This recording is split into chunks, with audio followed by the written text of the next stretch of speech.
జనాభా లెక్కల ప్రకారం అని మాట్లాడుకునే ముందు ఫస్ట్ ఒక క్వశ్చన్, బిల్లులో అందుబాటులో ఉన్న జనాభా లెక్కల అంశాన్ని ప్రస్తావించారు, కానీ బిల్లు పెట్టే నాటి లెక్క లేకపోతే ప్రస్తుతం జరుగుతున్న కులగణనతో కూడిన జనాభా లెక్కలను తీసుకుంటారా? అంటే ఇప్పుడు జస్ట్ ప్రారంభమైనాయి అమ్మా, ఇవి ఓన్లీ హౌస్ నంబరింగ్ స్టేజ్లో ఉంది. అంటే ఇంటింటికి వెళ్ళి స్టిక్కర్ వేసే క్రమంలోనే ఉంది. 2027 ఫిబ్రవరి 1 నుంచి ఫిబ్రవరి 27 వరకు తారీఖు వరకు ఫైనల్ డేటా తీసుకుంటారు. Registrar general of census India అంటే జనగణనకి దేశవ్యాప్తంగా ఉండే రిజిస్ట్రార్ జనరల్ ఏం చెప్పారు అంటే, ఇప్పుడు 12,000 కోట్లు పెట్టి ఆన్లైన్లో చేస్తున్నాం కాబట్టి దాదాపు మనం ఒక నెల రోజుల్లో డేటా మొత్తం ఇచ్చేస్తూ ఉన్నారు. అంటే అప్పటికి 27కి ఇచ్చిన 29కి ఎన్నికలు ఉన్నాయి కాబట్టి సంవత్సరం 7 నెలలు 8 నెలల్లో పూర్తి చేయటం చాలా కష్టంతో కూడింది. దాదాపు అంటే సాధ్యపడిద్ది.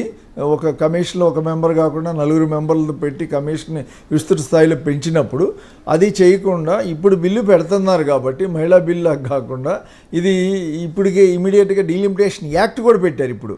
సో ఇది ఇంకా తర్వాత కోసం ఎప్పుడో వచ్చే జనగణన తీసుకుంటామని కూడా లేదు. ఇక యాక్ట్ పెట్టేశారు కాబట్టి చైర్మన్ కాన్స్టిట్యూట్ చేస్తారు, కమిషన్ పని ప్రారంభిస్తుంది. 2011 జనాభా ప్రకారం ఓన్లీ రాష్ట్రాలలో విభజన చేయటానికేనండి. అది పార్లమెంటు స్థానాలు ఫిక్స్ చేయడానికి అది లేదు. 11 జనాభా కానీ ఏది పెడతలేదు. అది ఓన్లీ రాష్ట్రాల్లో పార్లమెంటు స్థానాలు, వచ్చిన పార్లమెంటు స్థానాలని తెలంగాణకి 17 ఉన్నాయి, 9 వస్తాయి. 17 + 9 27, 28, 26 స్థానాలని తీసుకుని 3.5 కోట్ల పాపులేషన్తో అది లెక్కేస్తారు యావరేజ్ పాపులేషన్. కానీ అసెంబ్లీలు చేసుకుని ఆదిలాబాద్ నుంచి ఈ 9 అసెంబ్లీలు కలిపిన తర్వాత పార్లమెంట్లు వాటికి అసెంబ్లీలు ఏర్పాటు చేయటానికే జనగణన. పార్లమెంటు స్థానాలు ఏ రాష్ట్రానికి ఎన్ని కావాలి అనేది 50% ప్రకారం ఇస్తున్నారు. అది డిఫరెన్స్ అనేది ఒకటి గమనించాలి మనం. రైట్ రవి గారు, ఇందాక మీరు రాష్ట్రాల మధ్య అంతరాల గురించి మాట్లాడుతుండగా, సారీ టు డివియేట్, సో రాష్ట్రాల గురించి అంటే ఆ మధ్య ఉన్న అంతరాల గురించి మాట్లాడుతూ ఉన్నారు. ఎస్ అవునమ్మా.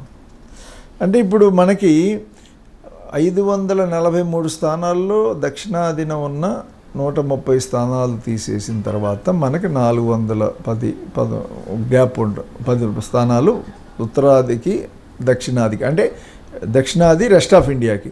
రేపు 850 సీట్లో 130 పోతే గ్యాప్ ఎంత పెరుగుతో చూడండి.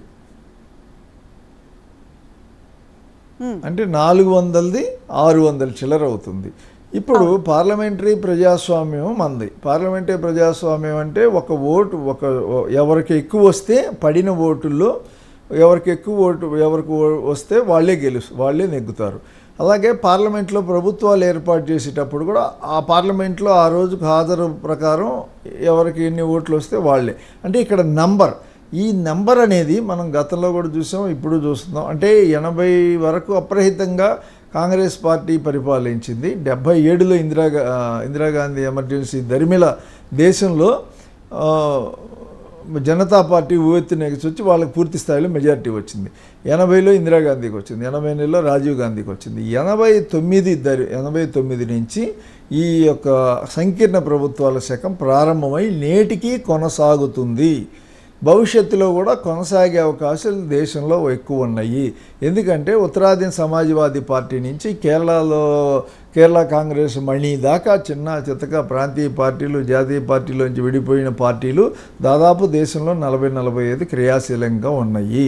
ఈ పార్టీలకి 2 సీట్లు, 3 సీట్లు, 5 సీట్లు, 10 సీట్లు కూడా కీలకం వచ్చేసి